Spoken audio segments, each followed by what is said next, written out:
Hey YouTube, I was lucky enough to go play two different Shires Q Contrabass trombones the other day, and I thought I would do a side-by-side with my Lech contrabass trombone. Obviously, I don't have them in the same place. I didn't take this with me, and I did not buy a Q and have it at home, but I can do similar things on both on camera, and you can come to your own conclusions while I also tell you what my conclusions are. So let's get started.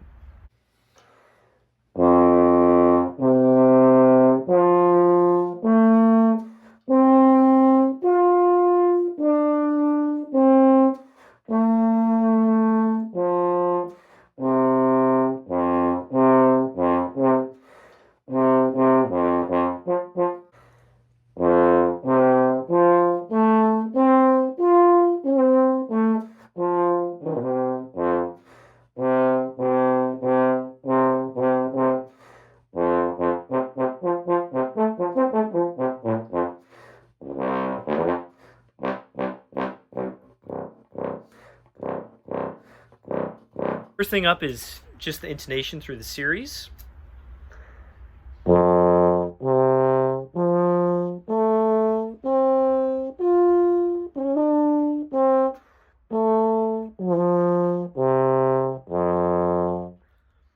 On this, it's very predictable. The seventh partial, which is high E flat on this, is very low, but I've found that to be the case apparently on all contras, which is interesting. Otherwise, the C, the third partial, right in tune, no worries. High A, right in tune, no worries about that either. On the Q, take a listen. The C is very low, and high A is very high.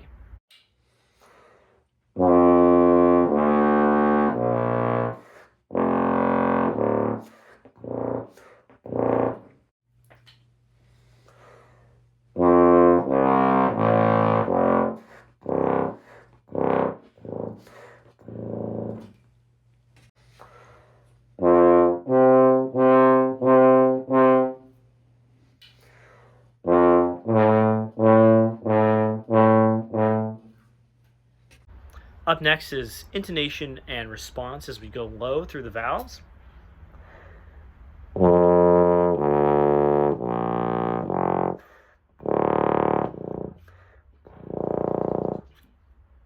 So on this, the intonation, I have these in tune.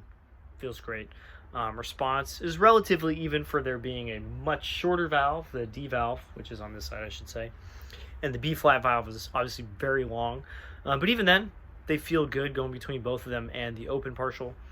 On the German tuning, Shires Q, the D valve doesn't feel great. There's just a weird quality to the response on it and the sound. B flat valve, it's a very long valve. It feels better than the D valve, which is strange. They are pretty good rotors. They're better than I've found on other cheap contras. On the American tuning instrument, the I think C or D flat valve, which is the second valve, is flat, I think, because the low A with both valves together is very, very flat.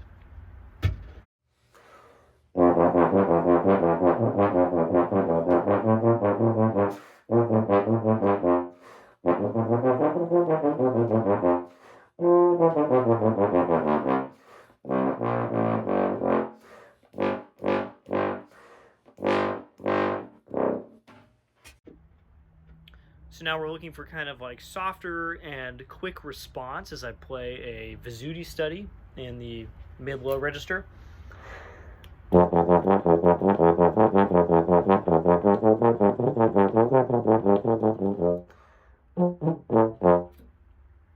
On this, that feels pretty good. I think on the other side of the camera, you're probably like, wow, everything sucks about that.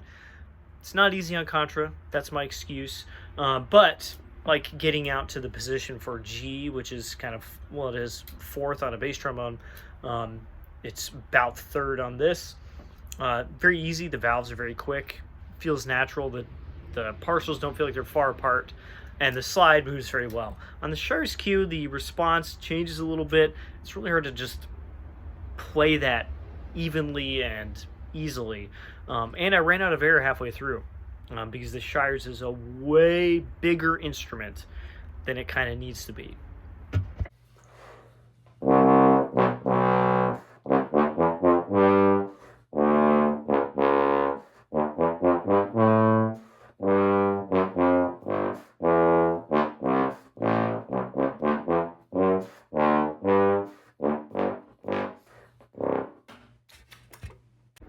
Up next is a Blazevich etude that I have memorized. Still haven't looked at the music, but I think this is correct.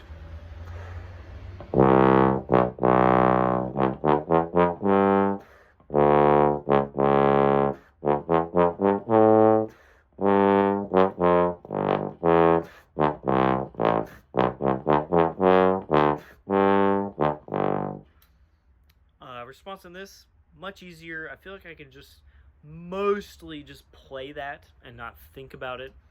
Honestly, that etude is not easy for me on any instrument, including tuba, but it feels relatively easy on this. I actually had to re-record the one on the Shires Q like 3 times because I couldn't remember where the positions were, and on this it feels very natural. Obviously I've played this a lot more, but it's in the same tuning, it's the same mouthpiece. Like, something about it was really throwing me off.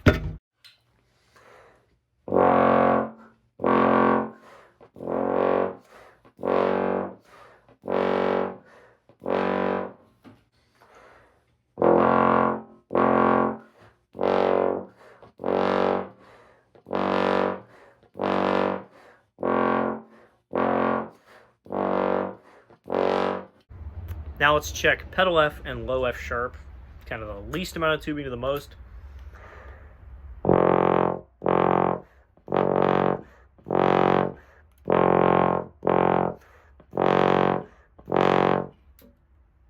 Feels okay on this. I mean, there's no way to make that feel really good. Same thing if you're playing like a 5-valve F tuba, going from pedal F to F with all 5 valves. It's a big difference. On this, I feel like I can make mostly the same sound, and the response is similar. On the Shires, because they're so big, the slots are very wide, I'm really kind of unsure of where to put this slide because it doesn't feel like I'm centering those low notes. And the response is pretty wildly different between open and both valves.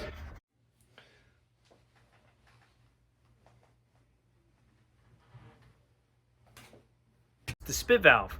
On this, I have a remote spit valve, which is very fancy. There's a little button right here. Don't hit the ceiling, and it opens the water key on the end of the trombone. That's difficult to do on camera. You don't need a remote spit valve. My old Contra just had a really, really long actuator for the spit valve. That's what Shires has done, but it's not long enough, and so you cannot have your mouthpiece on the face and blow the spit valve out while holding your arm out. It's not long enough to do that. I have semi-longish arms I cannot reach, and so you have to literally hold it kind of behind you and empty the spit valve down here. Just a weird decision. It's nice because the Shires does have a spit valve on the B flat crook. I have to dump that myself. And of course there isn't a tuning slide on the front on the Shires wrap, so that's nice to have the spit valve there.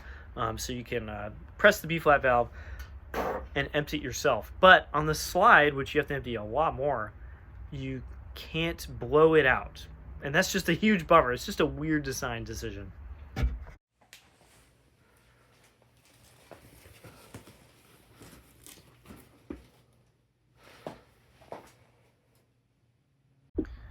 Last up, overall with the videos I have, is the case that the Shires Qs come in is a very nice, small-ish screw bell case. Obviously, all the Shires Q models are screw bells, with the screw bell being pretty far back, but of course the cases are pretty large, so it doesn't really matter. The holder for the flare goes in different spots depending on the tuning. On the B-flat tuning, or the European tuning ones, it's like kind of in the middle, I think, and on the American tuning, it's in the back of the case. It doesn't really matter. It's just interesting that they can just change where that goes. They have wheels. It's a nice case. It's not that heavy. If I had a screw bell Contra, which I don't, this is all put together, it'd be nice to have a case like that, especially with the wheels. That's definitely not the worst part of these instruments.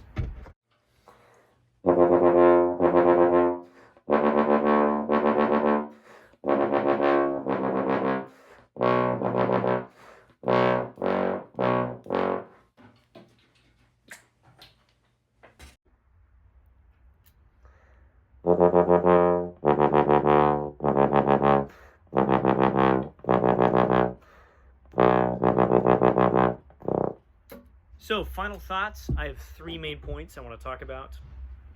First of all, is that the instruments feel like a little less than the quality you get with normal Q instruments today. They've been making Q basses and tenors for almost 10 years, if not 10 years this year. They've had plenty of time to figure them out. I get it. The Contras are new. They have not made very many of them. But it even feels a little worse than that. It feels like a very nicely made Chinese instrument. Not like the Qs now where it's like, oh, that's actually like kind of good.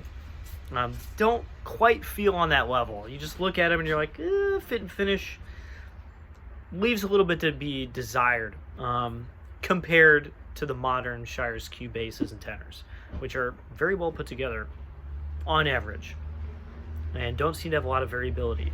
More on that in a second. The second thing I would bring up is that the variability is very high with these instruments. My friends and I have played 4 of these instruments now. 2 of them at NAMM. I was not there, but I had friends play them at NAMM. The German tuning instrument at NAMM was apparently very good. People kind of wanted it.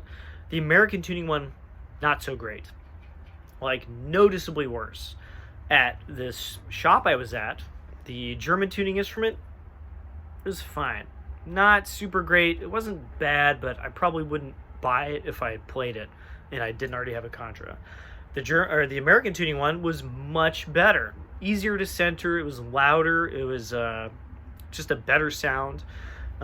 So in the 4 that my friends have tried recently in the last few months, I've had 4 completely different results. And with modern Q series tenors and basses, I would expect to see pretty even variability. There'd be like a couple horns that are like, ooh, that's really good, and then there'd be like 1 or 2 that are like not as good as the others. But to have the big spikes where something's much better than the other one and one is much worse than the other one speaks to the fact that these are still new and they still not really sure how to make them. So being an early adopter means you might end up with one that's much better, might end up with one that's much worse. That's always going to be the case with something low volume like a Contra. I've played other Contras from big makers. They were not very good because they only make 6 a year, 12 a year, something like that. Something you're going to have to deal with. Final point, number 3, is that this instrument is not finished. It is not fully cooked.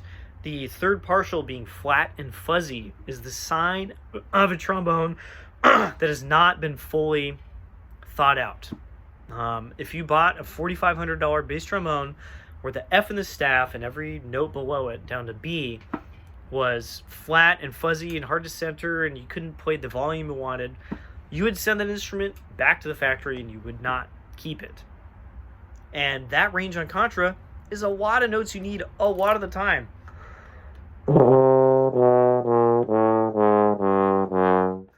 Even with me missing notes, that partial on this feels totally fine. It feels like a good instrument to me.